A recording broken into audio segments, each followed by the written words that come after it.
First step, maglagay ng dishwashing with water like this. Konti lang na dishwashing then konting water din para makasave sa dishwashing. And tulad nga na nakalagay sa book, we clean it. Yes, we clean it very thoroughly.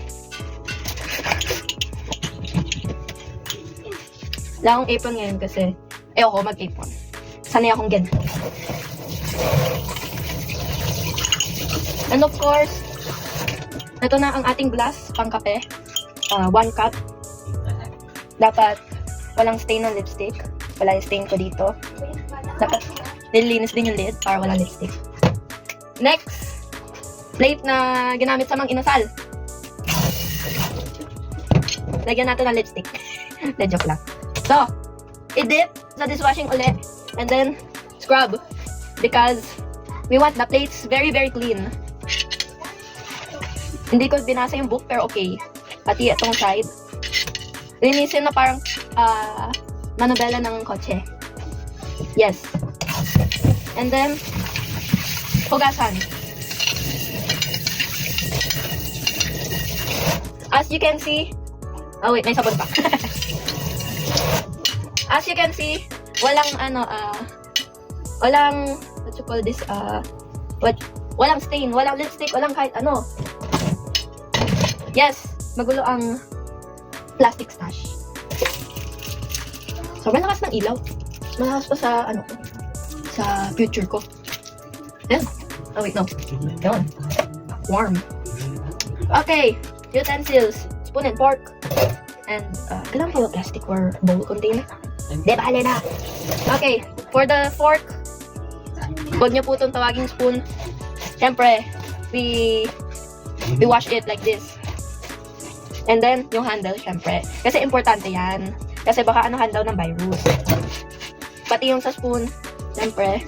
Kasi, ganun talaga. Baka daw makahawa ng virus. And wash it thoroughly. Dapat walang sabon. Kung may sabon, ulitin ang paghugas. May sabon naman kami. And then, kailangan pa ba strainer? Sige na nga!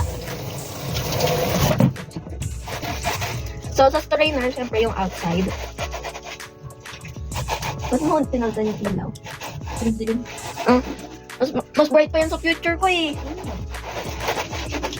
Tapos kung kulang sa dishwashing, refill lang uli ng refill. Kasi, okay lang daw masayang yung dishwashing. Makakabili daw uli ng bago.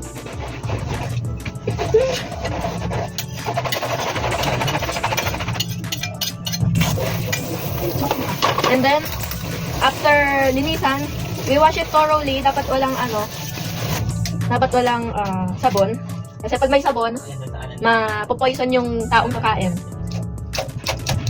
O, diba? Walang walang sabon. Saan ba? Kinain mo yung baso, tapos kutsara, tapos ito. Inunan ko na tong baso, etong mug. Naano ko na yung kutsara at tinidor, ito. Mamaya na yan. Ito muna video. Tapos eto na itong plate. Inano ko na lahat eh. O bakit meron lipstick ko dito? Ginamit ko dito. Nilinisan ko na, tapos nilinisan ko ulit.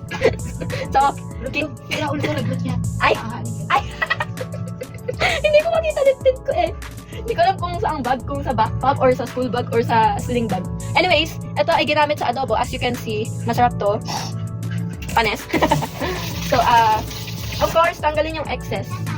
Ayoko kasi na madumi habang nag-lilinis. And syempre, dapat sinasabunan. Hindi yung tubig, tapos sponge, tapos scrub, okay na. Hindi ganon. Dapat may sabon. Pati itong side, itong rim. Ayun, nakuha ka na.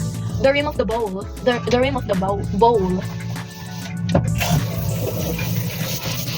And syempre, ang ginagawa ko dito, kapag panis yung pagkain na nakalagay dito, nisi-snip test ko. May kalamansi, na may sabon pa. Don't worry, kalamansi flavor.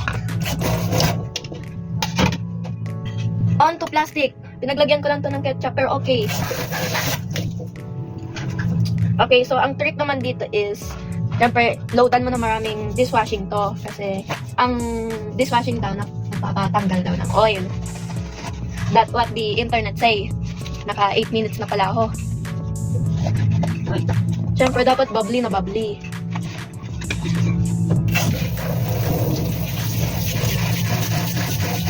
Kung hindi lang ako nag-record, nagpapa-music na ako.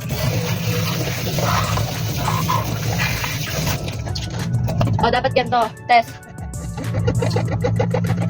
Dapat may tunog.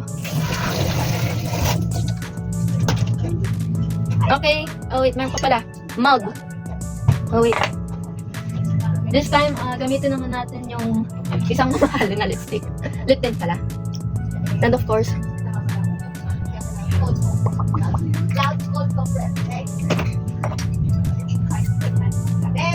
oh no, there's a stain. It's color pink.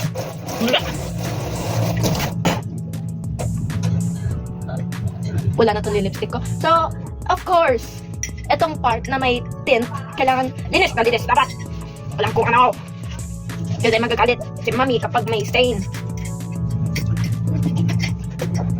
Dapat linis na linis yung loob.